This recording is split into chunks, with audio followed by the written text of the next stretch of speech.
What's going on, guys? We're going to go over a variation of common exercise that I love to give for shoulder, stability, scapular stability, whatever you want to call it, and it's called the wall slide. But we're going to add a little bit of a progression to it to help get your rotator cuff involved with the wall slide drill. So what a wall slide really is, and there's a lot of ways to do it, but it's kind of placing the arm on the wall. I always like to start with my elbow about the height of my shoulder. I turn out just a bit, and one key thing that you have to do is I have to push myself away from the wall like that, and that's what creates protraction of your shoulder blade. And then I'm guiding my arm straight up. So I'm trying to reach, and then bring it all the way back down. So you notice as I reach up, there's a little bit of rotation through my upper back, and then back down. So what we don't want to do is shrug as we do it, having the hand like rotate in like that. You should feel this all around this area here, and it's targeting what's called your serratus anterior. So I've got other videos on my channel, and there's tons of them all over the internet for that. When we want to activate get the rotator cuff involved, I'm just going to apply, or I'm going to use a resistance band, and then I'm going to anchor it maybe out this way.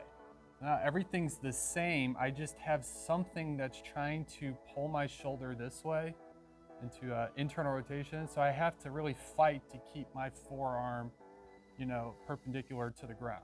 Same thing, so I'm going to push myself away and just kind of guide straight up. And the higher I go, the harder it gets.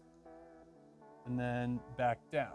I can play around with different anchor sights, if you will. So like straight down this way, maybe straight up this way. And even as I work my way up the wall, I could do a couple just actual focused reps. In, out, in, out. And then a last little progression would be to get up about as far as I can go and then start to pull off the wall. So these are all varying levels of progression there that are a little bit harder to do.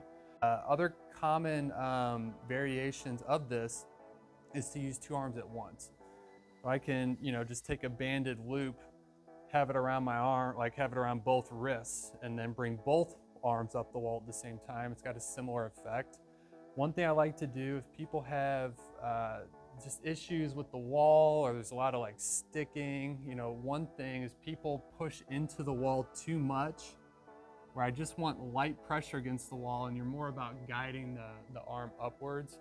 But if we need to, we can add, I like to use foam rollers to help with the glide. So I push away, raise up, come back down. So a simple little, prehab routine for shoulder blade and rotator cuff at the same time and help with overhead mobility. Give these a try.